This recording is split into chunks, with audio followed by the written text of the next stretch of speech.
Have you ever gotten a ton of interest in your MSP idea when you're in the research phase or you're thinking about launching a new MSP product and all of a sudden you go to launch it and you ask for people to start buying and it's crickets? You try to figure out what went wrong, they're ghosting you, they're not responding to your calls, to your emails. What actually happened? How do we avoid this? And how do we get more people to actually say yes to doing business with you? How are you doing? My name is Harrison Barron from growth-generators.com. We help MSPs grow, whether that's teaching you how to sell your MSP services, generating an unlimited number of hopefully inbound leads, and usually it is inbound leads, and also guiding you as you grow your MSP business. If you want to check us out, it is growth-generators.com on our website. We have tons of resources from tons of free resources, which we're constantly adding new ones to, blogs, our completely free Discord with almost 20, I think 2,600 or sorry, 1,600 members and counting, which is absolutely insane to even begin to think about. And if you want to take us on the go for the podcast, that is awesome. By the way, I am going to be speaking in Omaha, Nebraska. If you are in the area at the end of June, I will leave a link down below where I will be speaking. It is a peer group. I would love to have you guys. Like I said, there will be a link down in the video description down below or the podcast description if you're listening to the podcast. So let's talk about breaking down this scenario, because before we figure out what we need to do right, we have to figure out what went wrong. And I think a lot of people lose sight or they lose track of how this actually went wrong and where did it go wrong? So let's break down the scenario, right? Somebody came up with this idea, and this was from the subreddit, the MSP subreddit, of starting an MSP and offering very specific niche MSP services, which is fantastic. That's actually what I recommend all of the time. And they started to validate this idea by calling companies and as a student working on a project. And the responses were really, really good. More than 90% of them, according to this post, actually said, and I will leave the post down in the links down below. So if you'd like to go check it out, you're welcome to.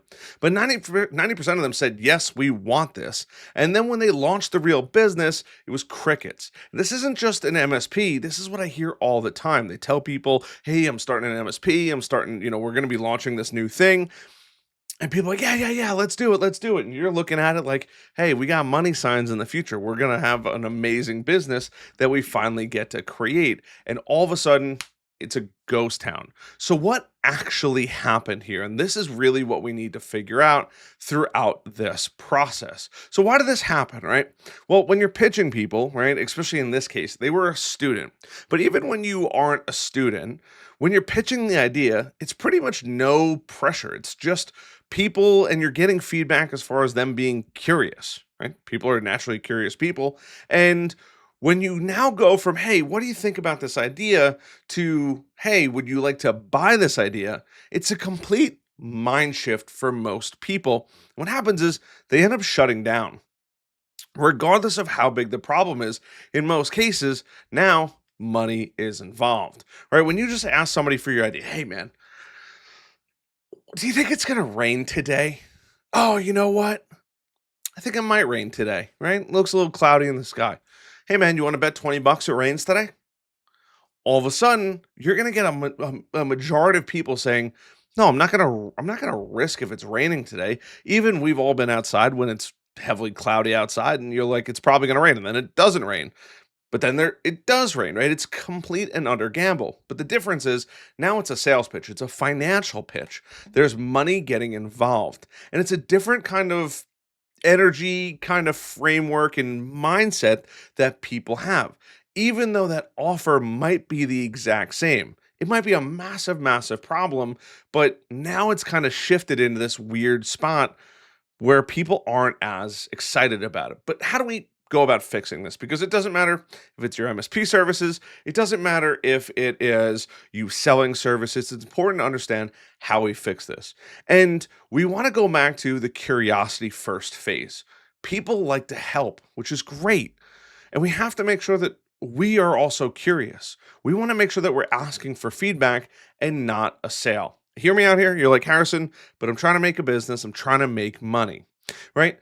You could tell people, I'm building something for a company like yours. Could I get your opinion on it?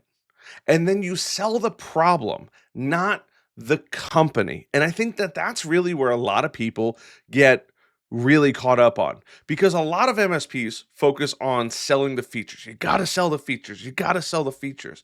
Guess what the features mean? Nothing. They're trash. Nobody cares about the features. Actually, I shouldn't say nobody. There's usually a very small percentage of people that truly care about the features. What they care about is solving the problem. We have to sell the problem. The problem for businesses is they can get hacked. You don't want them saying, "Oh, we got hacked. I don't know what to do. I got to call my local company here. I feel like I got one hand tied behind my back." These are big problems that people actually have. But when you go and sell not the problem, but the features, people feel like they're being attacked, and it's no longer about solving the actual problem, right? We have to sell the problem, but more importantly, we sell the benefits to that problem or the solution to that problem. Because people buy for that pain relief, right? And for those of you that have been through my membership before, people buy for pain in the present, pain in the future, pleasure in the present, and pleasure in the future. Meaning they want to avoid pain today, but they also want to avoid pain next week, next month, next year. And they also want to buy for pleasure, whether that's pleasure today or pleasure for next week, right? Booking a cruise down the road, or maybe it's a night out with your friends. This is how people think. So when you're going out and selling the actual problem, we want to make sure that we position that as a serious problem, and we want to sell the benefit, right, or the pleasure of not having to deal with that problem down the road. That's really where success actually lies, in the pitch. And this is going to help every MSP out there. If you begin to get out of the framework of they need this feature, they need this feature, they need this feature, to what benefits does this company actually get out of what I'm selling? And when they start to see it and realize the tremendous value, boom, that's really when the money can start getting involved here. And it's normal for people to go through this. Most people never get past this gap because they're so worried about selling the features and not the benefit to the customer. And if you push through this and you were to be curious and get through the problems of this entire thing, all of a sudden the doors start to open up. So when you're pitching your ideas to people, first of all, I hate pitching. We want to take a step back and say, hey, let's educate ourselves, but more importantly, let's educate our customers and see if there's really a need. When we know that there's a need for it, how do we go about selling the actual benefits versus selling the the the the features of that problem to them, right? And I know it sounds kind of crazy, but as you begin to practice this and do this over and over and over again, people become significantly more receptive to what you are, how you do it. And then when they start to see the benefits that benefit them, that's when everything starts to shift. Now, you could take this one step further, and this is where kind of the best thing that's going to happen to you is people like to be educated, right? Yes, we're selling a solution to somebody and we're selling the benefits to somebody, but not everybody's sure if it's really going to work or if it's really going to have an impact on their business. And this is where not only social proof, but educating your customer can come into play. I see this constantly all the time where companies aren't making anything. And I'll use our website as an example and even YouTube as an example here. But we have, right, our homepage, but we have not only our programs, it tells people what we do, the services, some of the services that we offer, but more importantly, we have an entire resources section. So when somebody says, well, I want to grow our MSP, we can point them to the top RMM PSA tools for MSPs, free 1 hour masterclass for MSPs, some of the best processing tools, payment processing tools, right? People can go here and get either completely free stuff, objection handling. So if you struggle with sales, you can go get objections, learn how to handle those objections. But not only that, now when somebody goes through and sees this, they're going to get value from that. So now their problem, which still exists, becomes a bit of a trust. Hey, oh, this could probably work. They begin to put themselves in a new pair of shoes, allowing them to say, you know what? Maybe it's not the worst idea in the world that I try it. But most people try to take that sale and ram it down their throat, hoping that they're going to get the deal. And you may get the deal. But even if you were, that customer isn't going to be jumping for joy because they haven't seen value from you yet. Yes, it's a problem, but they don't know if it actually works, especially as a new business. On top of having resources, a YouTube channel, a blog that talks about this, maybe some resources to help people out. But if you want to take it one step further, right, put that in front of them and educate them on what's going on, the downsides of it. And then put a little bit of social proof in there, testimonials, case studies. Now you're building up a true scenario where you can actually go sell the sale. And that's the beautiful part about it. It's not that weird, grimy, greasy, give me money, I'm going to fix your problem type thing. It's, hey, you can trust us. We provide a ton of value. Not only that, but we have experience with it. And if you don't have experience with it, help a couple people for free. Get some case studies, get some testimonials, and then everything becomes much easier. Nobody wants to be the guinea pig out there. I promise you that. From somebody that started a business, it is super, super challenging. But by providing a ton of value, whether that's on LinkedIn, Facebook, Instagram, your website, blogs, YouTube, TikTok, even, and sending that out to people and saying, hey, would love if you just checked out our stuff. Here's value, here's value, here's value, here's value.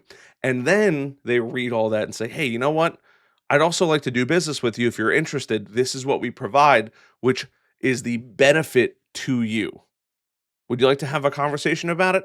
It immediately opens up the entire table for you to close the sale with way less pressure, way less no's, and worst case scenario, the people that you got in front of appreciate that you took the time to give them value. So when that problem does come up or boils up or exists again or it's a thorn in their side, they're going to remember the person that actually helped them, even though it was free, because you provided content and value versus the person that just picked up the phone and tried to sell them over and over and over again. So I hope you guys found some value in this video. If you did, hit that like button, subscribe button, notification bell. I have a bunch of videos coming up this week. I have moved some stuff into the office. I'm waiting for internet in the office. They are taking forever. They were like, yeah, 4 to 7 days. And now we're we're on like day 10. And it's probably going to be about 15 days till we get it. So bear with me there, but as soon as that's done, we're getting a ton of stuff in the office. Some of you guys wanted to see an unboxing of the office, so that'll be coming as well. And then other than that, you guys have a ton of content. I should be back to almost normal as far as content goes, but I have been recording a ton of content for the Launchpad and also MSP Hero, so I apologize. It's not that I don't want to record YouTube videos. When you make a lot of videos, you'll understand it's just a tremendous amount of work, and I have to give my voice a break and just relax for a little while because it feels weird. But I love you guys as always for all the support. I'll see you guys in the next video, and I have a ton of sales and marketing content coming up for you. See you guys.